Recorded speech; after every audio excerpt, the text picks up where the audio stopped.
Zoti Limaj, si keni parë zhvillimet e fundit teksa në një vizitë të disa ditëve më parë, kryeministri Edi Rama ishte në Greqi ku deklaroi se çështja e detit mes dy vendeve do të zgjidhet brenda këtij viti.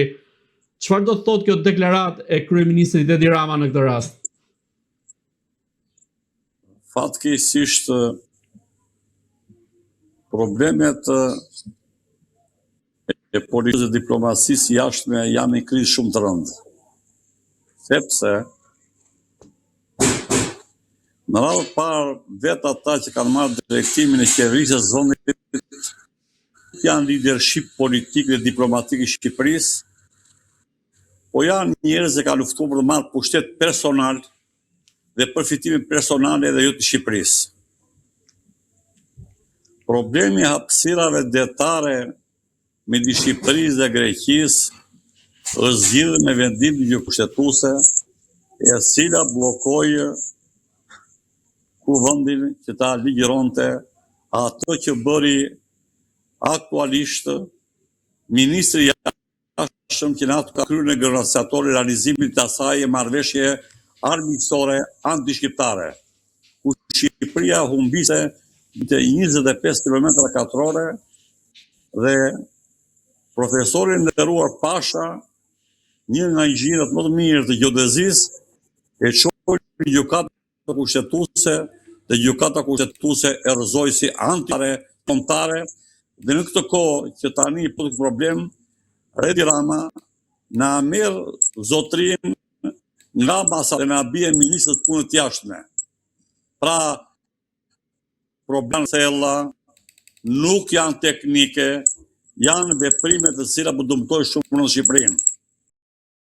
Në këtë rast, çfarë interesash po mbron vetë Edi Rama sa i përket çështjes së detit në raport me grekët? Edi nuk është pronar i Shqipërisë, menaxher si kryeminist, ashtu që po bën me Sazanin, po bën. Ashtu si bën me Pasharemanin, bën dhe me Lemonin. Edi Rama ka marrë një revansh të madh që po dëmton shumë rënd e kombit shqiptar. Unë jam njëri që kam punuar shumë në inteligjencë dhe diplomacinë ushtarake dhe njoh shumë mirë si vepron Greqia, Turqia, në drejtimin e haptare dhe ishujve që kanë. Kjo është veprimtari armiqësore, antikombëtare, të gjykata kushtetuese të veprojë me shpejtësi dhe pa kujtimet për tradhti. Si mendoni, nëse Greqia i përfiton ato 12 milje detare për cilët është çuar në Hag, pra dhe si çështje dhe është diskutuar mes dy vendeve, ndërkohë ato marrëveshjet vitit 2009 në periudhën e qeverisjes Berisha, gjykata kushtetuese hodhi poshtë. A mendoni se me marrjen e këtyre 12 miljeve Greqia mund të përfitojë edhe më shumë në kurriz të Shqipërisë, nisur dhe nga problemet e brendshme që ka vetë qeverisja e kryeministit Edi Rama? Para 2 muajsh ministri i mbrojtjes i Greqisë në hartën që ka vendosur zyrtarisht, ka vendosur pikërisht këtë hapësirë dhe të gjykata jonë kushtetuese e rrëzoi. Dhe brenda kësaj hapësire detare, grekët po vazhdojnë kërkimet në ujore për karburante. Dhe Edi Rama nuk ndihet fare që Greqia hyr në hapësira të Shqipërisë dhe nuk mbron sovranitetin e Shqipërisë, po shkon e bën llogje pa kullarur në Greqi. Pra, Greqia ka shkel sovranitetin kombëtar sot pas së bashkëve, dhe Edi Rama dhe qeveria nuk reagon fare, dhe Edi Rama në këtë situatë kaq të vështirë merr ato njerëj që ka qenë krye negociatorit vitit 2009, që edhe bie ministri punë të jashtme pikërisht në këtë moment që problemi po shkon në gjykatën e Hagës. Pra, nuk janë rastësi, po janë të akorduara plotësisht paralizimin e interesave të Greqisë dhe humbjes së Shqipërisë. Pra, ju mendoni se zoti Ferit Hoxha, i cili ka qenë një nga elementët kryesor të ose më saktë që kanë mbështetur ato marrëveshje të periudhës së qeverisjes Berisha, nuk u zgjodha rastësisht në krye të Ministrisë Jashtme?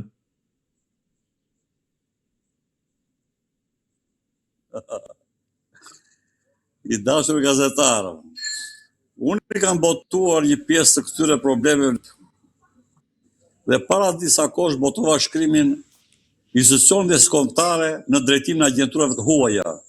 Hapin e gazetës sot janë me emra. Pra, të gjitha institucionet e sigurisë kombëtare, Ministri i Mbrojtjes ishte vëngu të cilët Turqia bllokoi komplet informacionin ushtarake. Kryetarin e Shikut të shkarkuar në Kosovë, me se nuk ka djemë dhe vajza të aftë Shqipëria për kryetar e Shiku.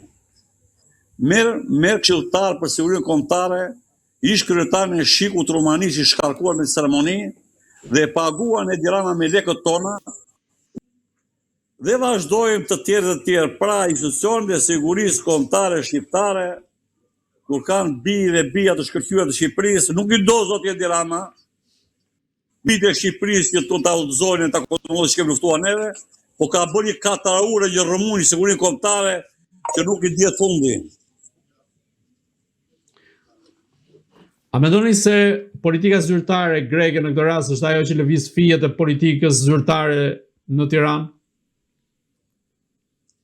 Është Beogradi, është Greqia, është Mosajdi në Izrael dhe shumë më thellë, të cilat polozin dhe hedhin vallën mes Tiranës për realizimin e qëllimeve të tyre dhe vazhdimin e shkatërimit të mëtejshëm të shtetit shqiptar, i cili ka vënë pikpyetje të madhe mbrojtjen e tërësisë territoriale të Shqipërisë, sepse po të shikonin me vëmendje, në Kongresin e Amerikan shpërtheu problemi i Sazanit dhe u bllokua vazhdimësia e mëtejshme dhe tani e kanë bllokuar sepse nuk është Kushteri investitori, po janë dy të Arabi Saudite me 1.4 miliard euro. Kushteri është për të mbuluar pislloku që po bëhet në Sazanin. Që do të thotë, cilë është pislloku në këtë rast? Unë e kam trajtuar mbi baza reale, kombëtare, adetare, shkencore, ligjore, vende ndërkombëtare, që këto janë veprimet kundralishme, pasoja për sigurinë e mbrojtjes kombëtare të Shqipërisë. Ahmet Zogu nuk ka bërë asgjë më tepër se kaq. Që kemi trajtuar në historinë neve. Shqipëria po kalon në gjendje shumë të vështirë, shumë të rrezikshme për vendin. Zoti Limaj, bazat ushtarake. Të gjitha bazat ushtarake detare nga Shëgjini në Lemon të Sarandës janë të gjitha në SPAK dhe në çështje hetimore. Sepse në kundërshtim me ligjet dhe duke shfrytzuar firmat e atyre që janë rënkyra, po jep të gjitha bazat ushtarake detare mafias dhe oligarkët huaj. Zoti Limaj, si është e mundur që Greqia nuk e heq ligjin e luftës, një ligj i cili daton që prej vitit 1940 dhe cili është plani B që mund të ruajë në këtë rast Greqia në rast të konfliktit të mundshëm me Shqipërinë?